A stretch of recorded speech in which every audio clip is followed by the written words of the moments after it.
लड़का बनी बहू।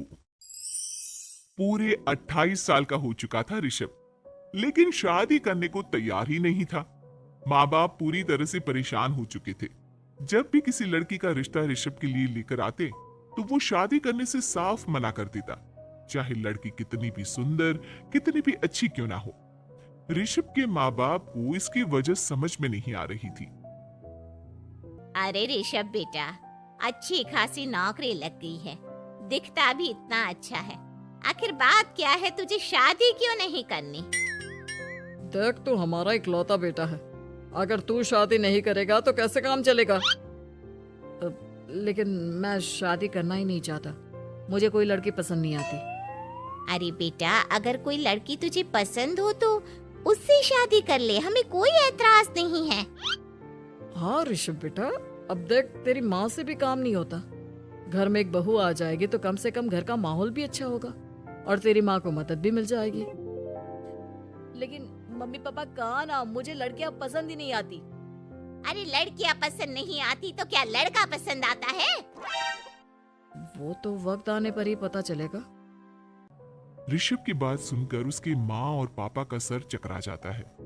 कुछ दिनों के लिए ऋषभ अपने ऑफिस के काम से शहर से बाहर जाता है और जब लौट कर आता है तो सामने का नजारा देखकर उसके माँ पापा बेहोश होते होते रह जाते हैं। अरे ये क्या, ये तुम्हारे साथ कौन है? माँ, ये दीपक है, मेरी पत्नी। हम दोनों ने शादी कर ली है। दीपक तुम्हारी पत्नी कैसे हो सकता है? अरे दीपिका होती तो बात समझ में भी आती, ये तो लड़का है। तो क्या हुआ पापा, आजकल तो ये सब फैशन में है और मैंने आपको बताया था कि मुझे लड़कियां पसंद नहीं आती। अरे तो इसका मतलब ये थोड़ी है कि तुम दीपक को दीपिका बनाकर ले आओगे। मुझे बहू चाहिए, बहू के रूप में, ये आदमी नहीं। लेकिन मम्मी जी, मैं आपकी बेटे से बहुत प्यार करती हूँ, मेरा मतलब करता हूँ। अरे इसको तो करता हूँ करती हूँ का अंतर भी नहीं पता, लेकर जाए इसे वापस। अगर आपने इसे घर से बाहर निकाला पापा तो मैं भी इसी के साथ चला जाऊंगा। मैं ऋषभ के बिना जी नहीं सकती, मेरा मतलब जी नहीं सकता। हमारा जिंदगी भर का साथ है, प्लीज हमें अलग मत कीजिए मम्मी जी, पापा जी। हे भगवान, ये तूने क्या दिन दिखाया? मेरे बेटे को थोड़ी अकल दे दे, लड़के को बहू बनाकर घर में ले आया है।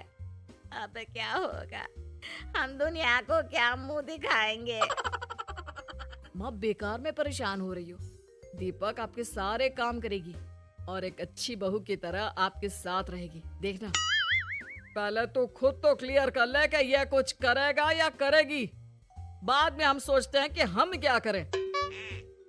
बहू के आने के बाद क्या करते हैं, मुंह दिखाई की रस्म, तो आप भी वही कर लीजिए।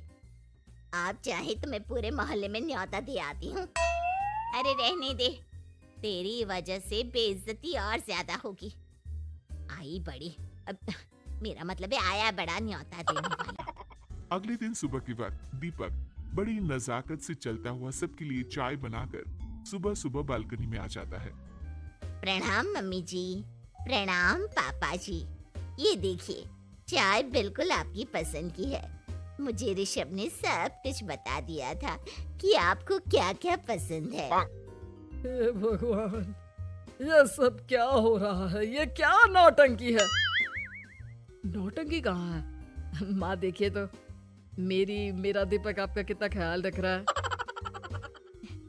लाओ, अब जो भी है, जैसी भी है, चाय पियेंगे ही सही। थोड़ी देर के बाद, वैसे दीपक, चाय तो तुमने बहुत अच्छी बनाई है, चलो कुछ तो अच्छा हुआ। अगले दिन, अजी सुनते हैं, आज पैरों में बड़ा दर्द हो रहा है, लग रहा है घुटनों में फिर से कुछ न कुछ प्रॉब्लम हो रही है।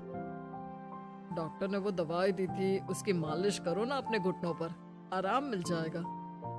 वो क्या है ना, खुद के हाथों से ठीक से मालिश नहीं हो पाती।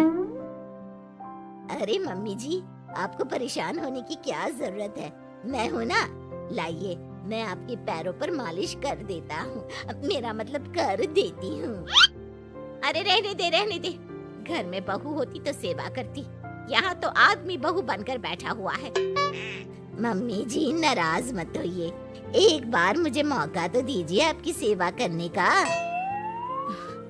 अच्छा ठीक है, ये ले दवाई लगा दे। दीपक बहुत अच्छे तरीके से घुटनों की मालिश करता है। थोड़ी देर के बाद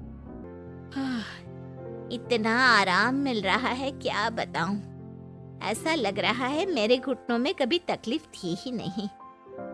लगता है तुम्हारी लड़का बनी हुई बहू तुम्हें पसंद आने लगी है। ऐसा कुछ भी नहीं है, वो तो बस इतने अच्छे से मालिश की इसलिए मैंने इसकी तारीफ कर दी। मम्मी जी पापा जी आपस में लड़ाई नहीं करते। अच्छा आप ये बताइए शाम के खाने में क्या खाएंगे? पनीर दाल मखनी पुलाव कुछ भी स्पेशल बता दीजिए। अरे भाई ये सारी चीजें मुझे तो खाने में बहुत ही पसंद है। तुम क्या कोई औरत हो जो पनीर दाल मखनी बनाओगी? हाँ, अरे लड़का हो तो लड़के की तरह बिहेव किया करो ना। भले ही मैं लड़का हूँ तो क्या हुआ, अब तो मैं ऋषभ की पत्नी और आपके घर की बहू हूँ, तो मुझे उसी तरह से रहना पड़ेगा ना। अच्छा ठीक है, जो तुम्हें पसंद है बना लो। आदमी रसोई में खाना बनाते हुए कैसे लगते हैं जरा मैं भी तो देखूं। शाम को दीपक सबके लिए अच्छा सा खाना बनाकर डाइनिंग टेबल पर लगा देता है। ऋषभ ऑफिस से जब लौट कर आता है, सब लोग खाना खाने के लिए बैठ जाते हैं। अरे वाह, क्या गजब का पनीर और दाल मखनी बनाई है। ऐसा जायका तो होटल के खाने में भी नहीं आता।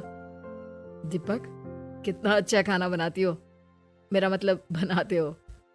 तुम्हारी इसी अदा की वजह से तो मुझे तुमसे प्यार हो गया।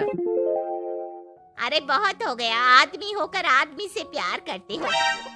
अरे लेकिन कुछ भी कहो, जरा खाना खा कर तो देखो ऋषभ की माँ, मजा आ जाएगा। हाँ वैसे बात तो आपकी सही है, खाना तो वाकई में लाजवाब है।